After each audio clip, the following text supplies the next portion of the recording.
your silver medalist from last year at X Games Austin. He's in for round number 2. Well, here he goes, starting off with that triple tail up again. I'm assuming he's going to do the same sort of run because there was a couple things I know he did not want in that run.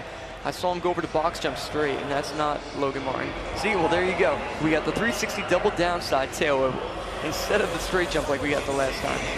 Downside tail flare, he's landing it, he's still pumping. Just puts both tires down right underneath the coping. It somehow manages to pump out of that and maintain, or actually get speed out of it. Wow, triple truck driver over that. Whoa. Straight into the 540 flare.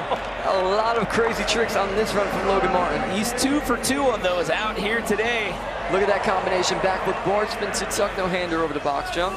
That is 3 tricks in 1 there as he makes his way through the box jump. Into the opposite flare. And there is another solid performance for your defending silver medalist. That was a great run.